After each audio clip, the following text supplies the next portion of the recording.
Even Boris Johnson is warning against it. And when your best friend tells you something is not a good idea, you know it's not a good idea.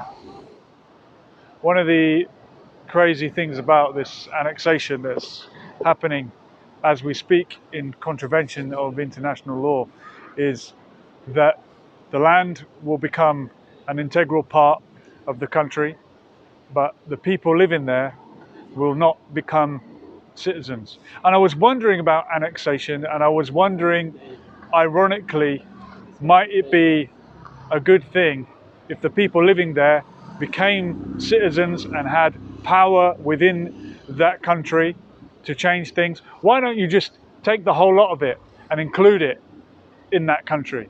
But the reason they won't is because if you include all the land, you have to include all the people living there as citizens of the land. But that is not what is happening during this annexation. The people living on the land that is being annexed are not becoming citizens of the country that is annexing that land. It's unbelievable. As I'm standing above the River Thames, I'm reminded very much of the River Jordan, which I must have crossed about 8 times in my life, but I've never actually seen the river because it's so dried up. And this is another one of the crimes, another one of the sores inflicted upon the Palestinians by the occupation. Their sources of water are being stolen from them. And that is going to be made much worse by the annexation that is happening at the moment. Nelson Mandela said, "We know too well how freedom is incomplete without the freedom of the Palestinians." And there he is, a statue in the heart of central London, which thankfully hasn't been removed yet. And the hypocrites that cried crocodile tears at his funeral, the statesmen, the politicians, are not crying any tears for the Palestinians. I wonder what Nelson Mandela would have said were he alive today about the annexation. The Archbishop of Canterbury, along with 12 cardinals from the Catholic Church, have signed letters of disapproving of the annexation. Who would approve of it? What Christian would approve when the town of Bethlehem is under threat and many other Christian sites important to the Christian world? This is not a Muslim issue, it's not a Christian issue, it's not a Jewish issue. Every decent person of every faith and of no faith should object to the illegal act of the annexation of Palestine. You wanted to have a word, is that right? Hi. Just looking for a bit of information about what it is you're doing. Obviously, you have a right to protest. Thank you. No, absolutely. Why are you protesting? How long do you intend to be here for?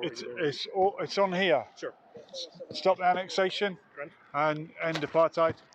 And we're about to make our way home. I think we've taken some photos and that's it. Hi there. Hi, are you from St. Paul's? I am, yeah. I was here today holding up signs saying stop the annexation and end apartheid. I understand the Archbishop of Canterbury wrote a letter disapproving of the annexation that's happening in Palestine at the moment, and I'm really happy about that. What's your name? Is it Reverend? Say David. David. Yeah, David, so thank you so much. Have a conversation, so sit back. Is that okay? Yeah, holy And religions. the Palestinians have got to have a life. Yeah. And it's against international law. It is. I've got friends who are Palestinians. Yeah. It's not good. Yeah, 1 second.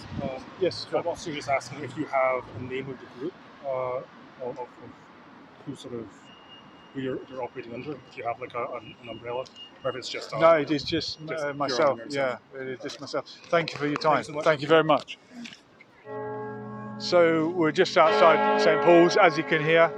The bells are going, and I was reassured to have a chat with a reverend who was completely in favour of what we're doing, completely behind it, not afraid to say that he's in favour of the Palestinians, that he has Palestinian friends, that he supports their cause, not scared of being tarred with the brush of being anti-Semitic, and he made it clear that it's nothing to do with hating anyone else, it's about standing up for people's human rights, whether they're Christian, Muslim or Jewish. And that's what every Christian should be about, what every Jewish person should be about, what every Muslim should be about. Every decent person should believe in human rights and equality.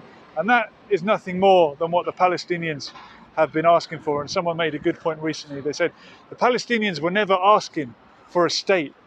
That was never part of their demand. They were demanding their freedom and their dignity.